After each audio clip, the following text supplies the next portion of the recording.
नमस्कार, जो sky bulletin में आपका स्वागत है। मैं हूं वर्षा पवार और चलिए बढ़ते हैं खबरों की ओर। शहर में विगत कई दिनों से बढ़ रहे कोरोना संक्रमितों के आंकड़ों में अब थोड़ी कमी आई है। शुक्रवार को शहर व ग्रामीण क्षेत्र में 155 लोगों की जांच रिपोर्ट में कुल 10 लोग संक्रमित पाए गए हैं। इनमें से 3 शहरी क्षेत्र, 3 मसूदा तथा 4 ग्रामीण क्षेत्र के रोगी शामिल हैं। लंबे समय के बाद घटते आंकड़ों से प्रशासन को राहत मिली है। उधर शनिवार को भी राजकीय अमृतकोट चिकित्सालय के कोविड जांच केंद्र पर कोरोना जांच सैंपल्स लेने का कार्य जारी था। मालूम हो कि वर्तमान में शादी समारोह का दौर चल रहा है। आमजन को इस दौर में विशेष सतर्कता बरतनी चाहिए। घटते आंकड़े इस बात का सबूत नहीं है कि कोरोना संक्रमण समाप्त हो गया है। अभी केवल आंकड़ों में कमी आई है। अति संक्रमण से बचाव के लिए सरकारी गाइडलाइन की पालना करते हुए मास्क का उपयोग करें तथा सोशल डिस्टेंसिंग की पालना अवश्य करें। शनिवार को राजकीय अमृतकोट चिकित्सालय के कोविड जांच केंद्र पर 145 लोगों को कोरोना जांच सैंपल्स लिए गए। शहर के नंदनगर गली संख्या 3 में किराए के मकान में रहने वाले एक व्यक्ति पर दुखों का पहाड़ टूट पड़ा। यह व्यक्ति अपनी मां की मौत पर शहर की गहलोत कॉलोनी में पूरे परिवार सहित गया हुआ था कि पीछे से अज्ञात चोरों ने सूने घर में घुसकर चोरी की वारदात को अंजाम दे दिया। इस दौरान अज्ञात चोर घर में रखी 15,000 रुपए की नकदी तथा एक लोहे की अलमारी चुरा ले गए। चोरी की वारदात की जानकारी पड़ोसियों द्वारा मिली।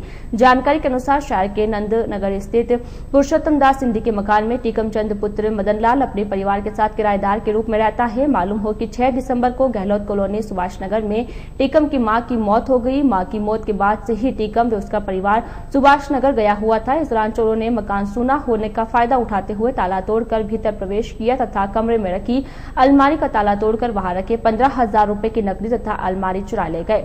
पीड़ित टीकम की शिकायत पर सिटी थाना पुलिस ने मौके पर पहुंचकर मौका मुआयना किया तथा अज्ञात चोरों के खिलाफ मामला दर्ज कर कार्यवाही शुरू की। हमारे क्या कि हम 5-6 दिन से हम बाहर गए थे। हमारी सास की डेथ हो गई थी इधर बिहार में, और है ना पीछे से चुराए जो ताला तोड़ के चले गए और 15-20 हज़ार थे हमारे, वो लेके गए। राज्य बीमा एवं प्रावधायी निधि विभाग का कार्य अब पूरी तरह से पेपरलेस किया जाएगा। ब्यावर के सहायक निदेशक के अनुसार आगामी 15 दिसंबर से समस्त कार्यालयों में राज्य बीमा ऋण, जीपीएफ आहरण तथा सेवानिवृत्ति पश्चात आहरण संबंधी समस्त प्रकरणों का निस्तारण पेपरलेस तरीके से राज्य सरकार द्वारा जारी 19 अक्टूबर 2020 के परिपत्र के अनुसार किया जाएगा। इस संबंध में विभाग की वेबसाइट पर भी सूचना उपलब्ध है। साथ ही 1 अप्रैल 1961 से 31 मार्च 1962 के मध्य जन्मतिथि वाले कर्मचारियों की बीमा पॉलिसी परिपक्व हो रही है। उनके आहरण एवं वितरण अधिकारी बीमा दावा प्रपत्र ऑनलाइन करके हार्ड कॉपी राज्य बीमा एवं प्रावधायी निधि विभाग के कार्यालय में भेजेंगे। शहर में शुक्रवार बीती रात को अज्ञात असामाजिक तत्वों ने सेंधा रोड स्थित पुरानी भार्गव कॉलोनी से सटती हुई साखला कॉलोनी के एक घर के बाहर खड़ी एक कार के कांच तोड़कर फरार हो गए। घटना की जानकारी कार मालिक को शनिवार सुबह उठने के बाद हुई। उधर क्षेत्र में रात के समय असामाजिक तत्वों की बढ़ती हरकतों के कारण क्षेत्रवासियों में भय व्याप्त हो गया। जानकारी के अनुसार अज्ञात असामाजिक तत्वों ने शुक्रवार बीती रात को साखला कॉलोनी निवासी तथा शहर के ऑटो पार्ट्स व्यवसायी जसपाल सिंह हुडा के घर के बाहर खड़ी कार के कांच तोड़ दिए।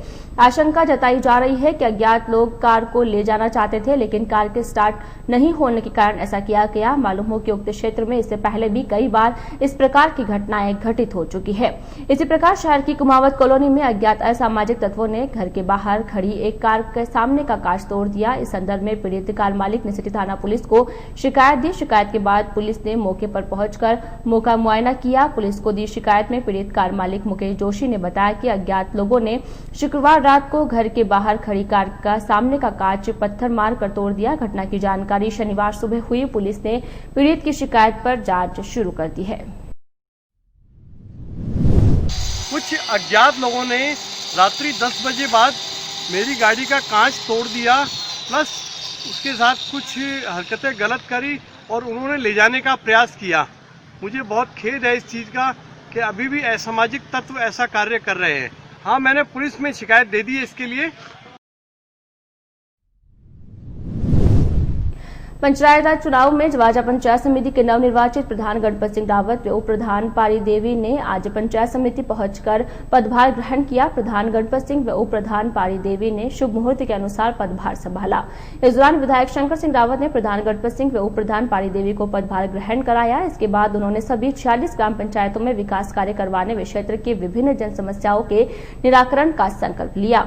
पदभार ग्रहण करने के बाद प्रधान गणपत सिंह रावत व उप प्रधान पाली देवी ब्यावर सेंधा रोड स्थित विधायक कार्यालय पहुंचे, जहां पर उनका विधायक शंकर सिंह रावत के सानिध्य में भाजपा के पदाधिकारियों एवं कार्यकर्ताओं ने माला व साफा पहनाकर स्वागत किया। इस दौरान उपस्थित सभी कार्यकर्ताओं ने उनका मुंह मीठा कराते हुए उन्हें जीत की बधाई दी। स्वागत के दौरान ग्राम पंचायत देलवाड़ा सरपंच पति राजेंद्र उर्फ पिंटू चौधरी ने कांग्रेस पार्टी छोड़कर भाजपा का दामन थामा। उन्हें विधायक रावत ने भाजपा का दुपट्टा पहनाकर भाजपा की सदस्यता ग्रहण कराई। इस दौरान बड़ी संख्या में भाजपा मंडल ब्यावर के पदाधिकारी एवं कार्यकर्ता मौजूद रहे। आज मेरा बड़ा सौभाग्य है कि मैं पंचायत समिति सदस्य से निर्वाचित होकर उसके बाद प्रधान पद पर मुझे सभी सदस्य महोदय ने निर्वाचित किया। आज मैं यहाँ विधायक महोदय जी के कार्यालय पे हम सभी भारतीय जनता पार्टी के कार्यकर्ता के रूप में यहाँ विराजमान हुए और मुझे पुनः वापस मैं निर्दलीय चुनाव लड़ा पार्टी की बगावत ही मानकर, परंतु निर्दलीय चुनाव लड़ने के बाद में ये माना जाता है कि ये पार्टी का व्यक्ति नहीं है, परंतु मैं भारतीय जनता पार्टी का पहले भी था, आज भी हूँ और कल भी रहूँगा। मैं भारतीय जनता पार्टी का पुनः मैंने आज वापस दुपट्टा पहन के भारतीय जनता पार्टी का ही कार्यकर्ता हूँ और भी रहूँगा। शहर में शुक्रवार की रात अज्ञात चोरों के नाम रही। रात ही रात में अज्ञात चोरों ने शहर के कई स्थानों पर चोरी की वारदातों को अंजाम देकर पुलिस तथा प्रशासन की नींद हराम कर दी। अज्ञात चोरों ने शुक्रवार रात को कुमावत कॉलोनी निवासी मांगू सिंह के मकान में घुसकर चोरी की वारदात को अंजाम दिया। इस दौरान अज्ञात चोर मांगू सिंह के घर से 800 रुपए तथा किराएदार जुगराज के कमरे से 15,000 कीमत की चांदी की पायल जोड़ी चुरा ले गए। शनिवार सुबह चोरी की जानकारी होने के बाद पीड़ितों ने इसकी शिकायत सिटी थाना पुलिस को दी। शिकायत के बाद पुलिस ने कुमावत कॉलोनी पहुंचकर मौका मुआयना करते हुए अज्ञात चोरों के खिलाफ कार्यवाही शुरू की। उधर शहर में विगत कई दिनों से लगातार बढ़ रही चोरी की वारदातों पर अंकुश लगाने तथा चोरी वारदातों का राजपाश करने की मांग को लेकर ब्यावर सिटीजन काउंसिल के पदाधिकारियों ने डिप्टी लाल चौहान को एक ज्ञापन सौंपा। ज्ञापन में पदाधिकारियों ने शहर में बढ़ती चोरियों की ओर ध्यान आकर्षित करते हुए शहर में पुलिस गश्त व्यवस्था को चुस्त करने तथा चोरी प्रकरण के आरोपियों को शीघ्र गिरफ्तार करने की मांग की है। शहर के दानवीर सेठ भामाशाह शिक्षा व स्वास्थ्य जगत के मसीहा भंवरलाल गोठी का चेन्नई में आकस्मिक निधन हो गया। दानवीर गोठी के निधन पर शहरवासियों ने गहरा शोक जताया है। शहरवासियों ने गोठी के निधन को शिक्षा व स्वास्थ्य जगत के लिए एक अपूरणीय क्षति बताया है। 8 जनवरी 1925 को ब्यावर के निकटवर्ती ग्राम बिराटिया की पावन माटी में जन्मे ब्यावर के लाडले प्रसिद्ध समाजसेवी दानवीर तथा भामाशाह सेठ भंवरलाल गोठी के चेन्नई में देवलोक गमन की सूचना से समस्त वर्धमान परिवार स्तब्ध व शोकमग्न हो गया। त्याग, सेवा व संकल्प के धनी, विलक्षण प्रतिभा संपन्न, मृदुभाषी करुणा सागर गोठी के स्वर्गारोहण से परिवार, समाज व राष्ट्र को अपूरणीय क्षति हुई है। स्वर्गीय गोठी एक समाज सुधारक होने के साथ साथ अद्भुत चरित्र संस्कारों के धनी थे। साथ ही सकारात्मक विचारों के साथ रचनात्मक सोच प्रस्फुटित करना उनकी विशिष्टता थी।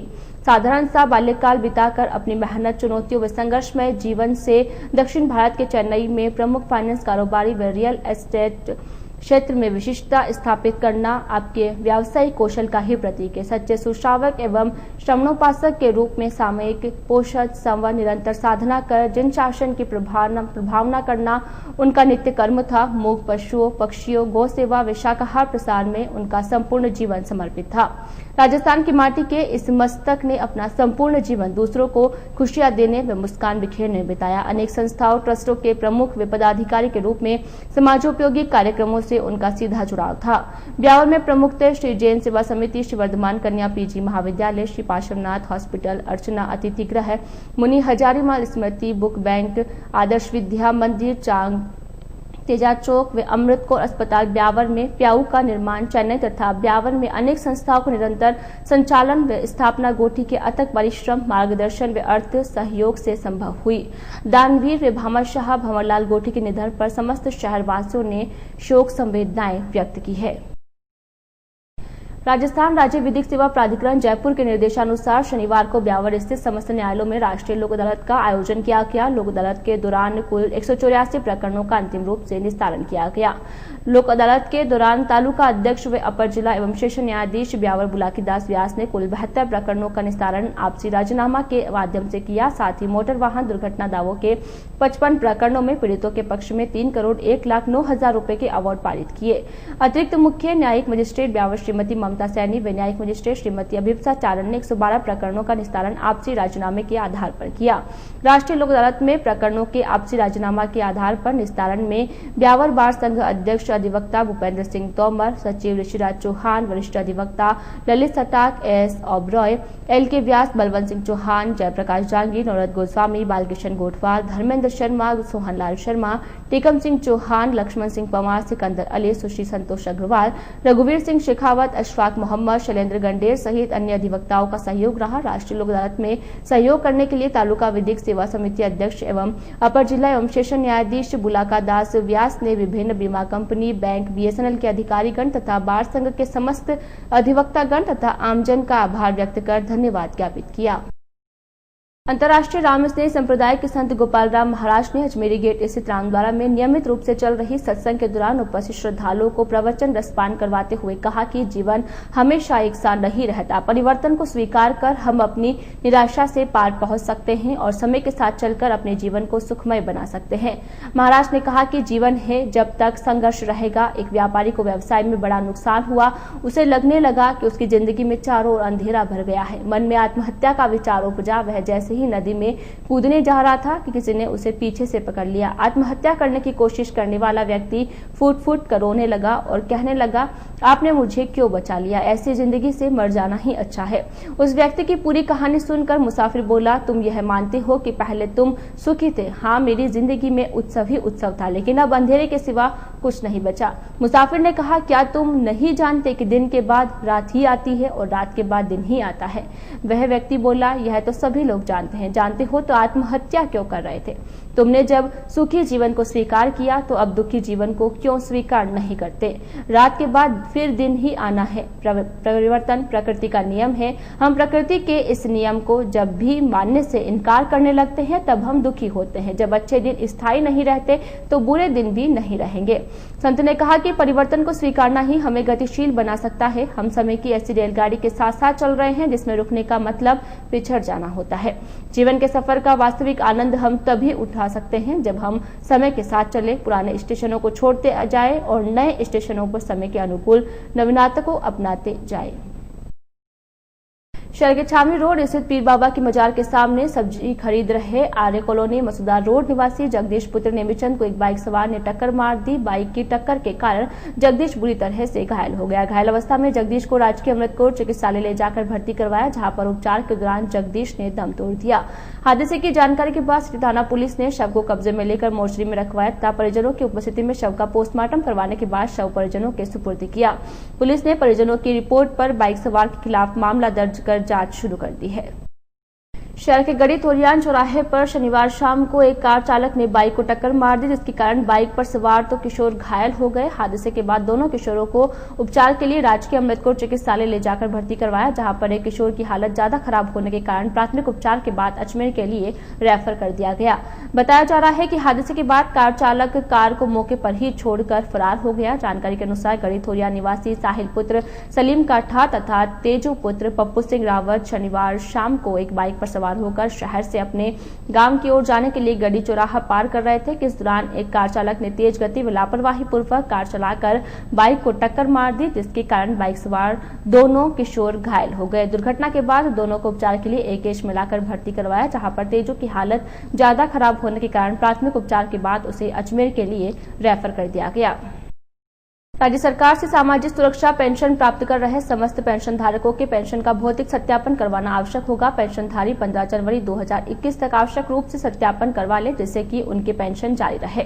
सत्यापन के अभाव में पेंशन बंद कर दी जाएगी। एसडीएम कार्यालय के वरिष्ठ लिपिक नरेंद्र कुमार ने बताया कि राज्य सरकार से सामाजिक पेंशन तथा वृद्धावस्था, विधवा, दिव्यांग या अन्य सामाजिक सुरक्षा पेंशन प्राप्त कर रहे लाभार्थी ई मित्र कियोस्क, राजीव गांधी सेवा केंद्र अथवा ई मित्र प्लस आदि केंद्र पर जाकर आधार कार्ड के जरिए बायोमेट्रिक लगवाकर पेंशन का सत्यापन आवश्यक रूप से करवाएं।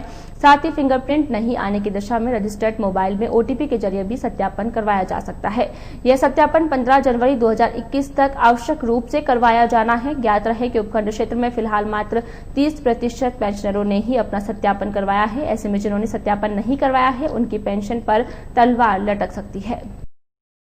पंचायत राज चुनावों में जिला परिषद सदस्य का चुनाव जीतने तथा उसके बाद ऐतिहासिक घटनाक्रम के दौरान अजमेर जिला प्रमुख पद पर काबिज होने वाली श्रीमती सुशील कंवर पलाड़ा शनिवार शाम को टाटगढ़ रोड स्थित आशापुरा माता मंदिर पहुंची। भाजपा नेता तथा पति भंवर सिंह पलाड़ा के साथ मंदिर पहुंची जिला प्रमुख श्रीमती पलाड़ा ने माता आशापुरा के दरबार में सिर झुकाकर आशीर्वाद लिया।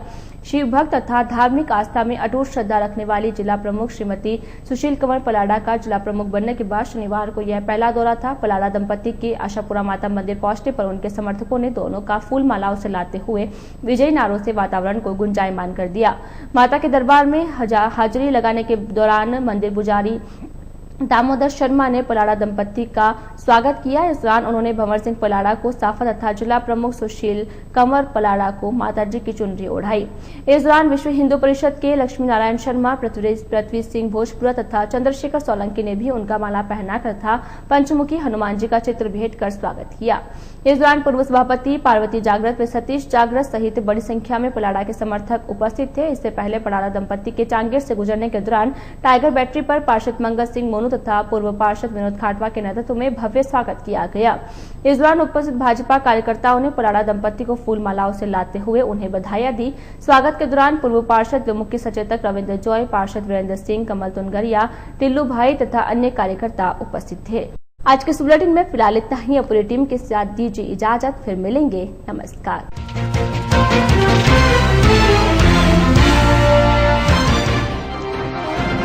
पदभार ग्रहण करने के बाद जवाजा प्रधान गणपत सिंह पहुंचे ब्यावर सेंधा रोड स्थित विधायक कार्यालय पर कार्यकर्ताओं ने किया स्वागत।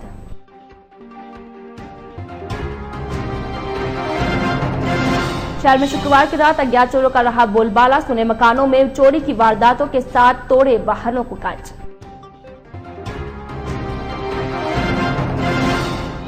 परिवर्तन को स्वीकार करके ही जीवन को बना सकते हैं सुखमय। प्रकृति के नियमों की अवहेलना पर करना पड़ता है दुखों से सामना।